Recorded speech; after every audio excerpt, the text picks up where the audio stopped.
가문의 비극이라고 하는 공과입니다. 주보를 참고하시고 창세기 34장 1절에서 17절을 본문으로 합니다. 문제 보겠습니다. 성도가 고난을 극복하고 평안이 찾아와 영적 긴장을 놓아버릴 때 삶에 조용하고 치명적으로 침투하는 것은 무엇입니까? 설교문에서 답을 찾아보세요. 세상의 유혹이지요. 고난을 극복하고 평안을 찾아오면 영적 긴장감을 잃어버립니다. 그래서 하나님께서는 우리에게 이렇게 원치 않은 시련을 겪게 만드는 거지요. 우리를 사랑해서. 그러나 결국은 하나님의 자신의 뜻을 이루어 가시는 겁니다. 왜? 늘 편안하면 긴장감을 잃어버리고 세상의 유혹이 우리에게 들어와 버린다는 거지요. 요셉의 야곱의 이야기를 통해서 우리에게 말하고 있습니다. 두 번째 질문. 야곱이 밧단 아람에서 겪은 숱한 시련의 기간은 몇 년입니까? 설교문에서 찾아보시라. 20년이지요. 20년. 세 번째 질문.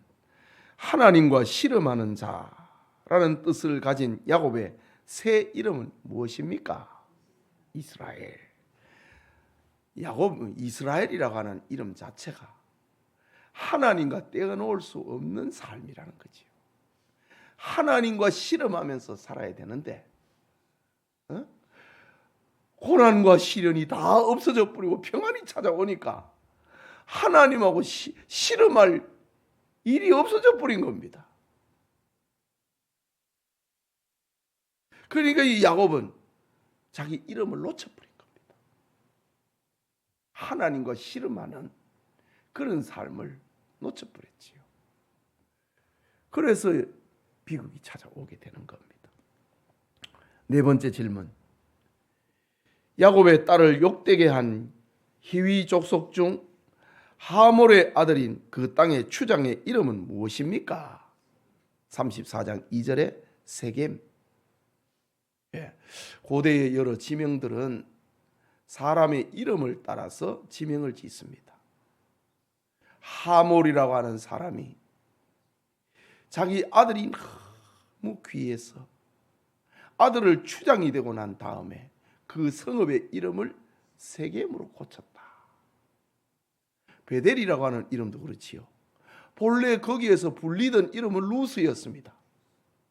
그런데 야곱은 다른 사람이 알아주든 몰라주든 여기는 베델이다 이거지. 루스라는 이름은 가나안 사람들에게는 여전히 루스라는 이름으로 사용됐을 겁니다. 그런데 야곱에게는 여기는 베델이다. 하나님의 얼굴이다. 하나님의 집이다.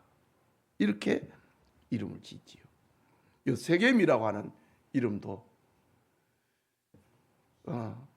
아버지 하몰이 자기의 추장의 지위를 아들에게 물려주고 그 성읍의 이름을 아예 아들의 이름에 따라 고쳤다. 세겜이라고 불렀다. 그 다음에 5번입니다.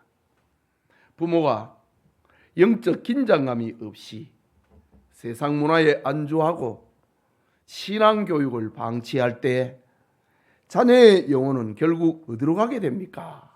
세상 속으로 가버린다.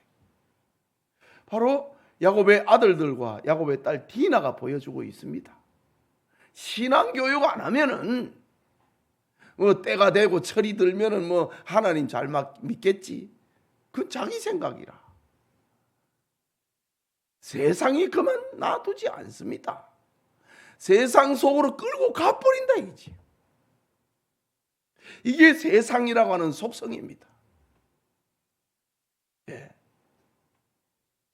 사람은 본래 자꾸 선하게 되는 게 아니고 가만 안 오면 자꾸 더 악하게 되는 겁니다. 그 다음 6번입니다. 딸 디나가 더럽혀졌다는 소식을 듣고 야곱은 아들들이 들에서 돌아오기까지 어떤 태도를 보였습니까? 34장 5절에서 잠잠했다. 근데 이제 설교문에서 나오지요. 이 잠잠했다고 하는 말은 의도적인 침묵입니다. 뭘 행동하려고 안 했다는 말입니다. 그러니까 이 어떤 영적인 능력을 잃어버린 겁니다. 야곱은. 그런데 이제 딱 죽음이 딱 다가오니까 야곱은 하나님의 사람이잖아요. 정신을 차리는 거지요. 그 다음 7번입니다. 족장 야곱이 영적 리더십을 발휘하지 않고 침묵하자 분노의 주도권은 누구에게 넘어갔습니까? 예. 창세기 34장 13절과 15절을 보면은 그 주도권은, 가정의 주도권은 아들들에게 가버립니다. 지금도 마찬가지입니다. 부모가 영적인 리더십을 잃어버리면은 그 가정의 주도권은 아들에게 가버린다. 자식에게 가버린다는 겁니다. 그런 가정이 얼마나 많습니까? 자식 눈치 보고 아버지가 할 말도 못하고. 이게 이제 뭐냐? 물론 이제 자식이 커가고 하면은 자식의 말을 존중해야지요. 그러나 영적인 일에 있어서는 주도권을 잃으면 안 됩니다. 그게 부모라고 하는 권위입니다.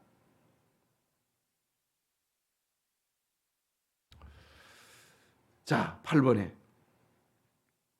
위기의 순간에 가장은 사람의 눈치보다 거룩한 언약을 세우기 위해 가장 먼저 해야 할 영적인 행동은 무엇입니까? 설교문에서 찾아보시라. 하나님 앞에 무릎을 꿇고 눈물로 기도하는 것. 야곱은 지금 실질적으로 물리적으로 야곱은 행동할 수 있는 게 없습니다. 세겜 사람들이 절대 다수인데 그 잘못 건드리다 죽으려고 그 성문 앞에서 집을 짓고 거기서 땅을 얻어 살았잖아요. 그런데 야곱이 딸 디나가 강간을 당했다고 하는 소식 앞에 잠잠했다. 잠잠 안 하면 어쩔 건데 이 세상은 그렇게 말합니다. 그렇잖아요. 세겜이 얼마나 무서운데 야곱이 잠잠 안 하면 어쩔 건데 이게 세상입니다. 그래서 잠잠했는가? 그게 아닙니다. 할 수 있는 게 있다 이거지요. 하나님 앞에 무릎을 꿇고 눈물로 기도했어야 합니다. 왜 우리 가정에 이런 시련이 닥치게 됐는가? 그 원인은 야곱으로부터 온 거 아닙니까? 자식들을 신앙으로 안 가르치고 베델로 가지 않고 부엘세바 아버지 있는 데로 가지 않고 세상 문화 속으로 들어가 버렸잖아요. 그거를 깨닫고 회개했어야 합니다. 그런데 성경을 보면은 야곱은 아무것도 안 했더라. 잠잠했더라. 의도적으로 침묵했더라. 영적인 능력을 잃어버렸더라. 그러나 야곱은 하나님의 택한 사람이기 때문에 하나님이 찾아오시지요. 야곱아, 베델로 올라가라. 야곱이 그걸 놓쳤지요. 자, 이걸 보면 하나님이 얼마나 사랑의 하나님이신가, 은혜의 하나님이신가. 하나님은, 야곱은 하나님을 향한 약속은 잊어버려도 하나님은 잊어버리지 않았다 이거지. 너 환난 날에 도망칠 때 나를 만났던 그것으로 가라. 그러니까 야곱이 정신이 번쩍 든다고. 무엇을 해야 할지를 아는 겁니다. 우상을 버려라. 세속의 옷을 버려라. 그리고 우리 몸을 정결하게 하자. 하나님이 환난 날에 나를 만나 주셨던 베델로 올라가자. 야곱이 모르는 게 아니었습니다. 알고 있었습니다. 그런데 능력을 잃어버렸지요. 그러나 하나님이 딱 그를 치니까 정신을 번쩍 차리고 세속을 버리고 몸을 성결하게 하고 우상을 버리고 하나님께로 나아가는 겁니다. 아까 요셉이 나는 히브리인이다 라고 했던 것처럼 우리는 이 세속 문화 속에 세겜에 살 사람이 아니고 하나님을 섬길 언약 백성이다. 그 정체성을 하나님의 말씀 앞에서 회복을 하는 겁니다. 자, 그 다음에 9번에 야곱의 아들들이 세겜과 하모를 속여 복수할 명분으로 삼은 하나님의 언약의 거룩한 징표는 무엇입니까? 13절에서 15절에 할례. 자, 그 다음에 10번입니다. 다음 빈칸을 채워보세요. 에드먼드 클라우니의 말입니다. 에드먼드 클라우니는 초대 그 미국의 웨스트민스터 신학교에 설교학을 가르쳤었던 분입니다. 언약의 표지를 무기로 둔갑시킨 것은 단순한 살인을 넘어선 극악한 무엇이다? 신성모독이다. 신앙의 이름으로 자행된 무엇은 거짓과 폭력은 하나님의 영광을 가장 참혹하게 가리는 행위이다. 야곱의 아들들에 대해서 그들의 행동에 대해서 할례를 받게 해가지고 남자들이 상처가 나을 때까지 기다리는 그 아픈 시간에 칼을 들고 들어가고 세겜성의 남자들 다 죽여버리잖아. 이거는 신성 모독이다 이거지. 하나님의 영광을 가장 참혹하게 가리는 그런 행위였다라는 두 번째 설교문에 나오는 문장이지요. 평안의 때에 영적 긴장감을 잃어버린 무엇은 부모의 나태함, 위기 앞에서 책임을 회피하고 침묵했던 무엇? 가장의 영적 무능, 그리고 거룩한 신앙마저 자신의 이익과 복수의 도구로 삼아버린 무엇을? 자녀들의 타락을 보았습니다. 평안의 때에 이걸 보았습니다. 모든 비극의 출발은 하나입니다. 하나님의 언약이 있는 어디로 가지 않고 베델로 가지 않고 무엇을 잃고 긴장감을 잃고 세상 문화를 따라간 결과였습니다. 이런 거를 이제 우리의 교훈으로 삼고 자식을 키워야 된다라는 말입니다. 예, 기도합시다. 하나님 아버지, 예배 후에 우리 구역장님들과 더불어 구역 성경 공부를 했습니다.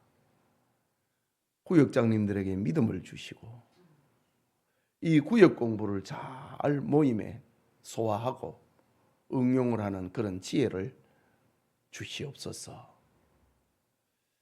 만나는 즐거움, 교제의 즐거움, 기도가 응답이 되는 즐거움이 있게 하옵소서.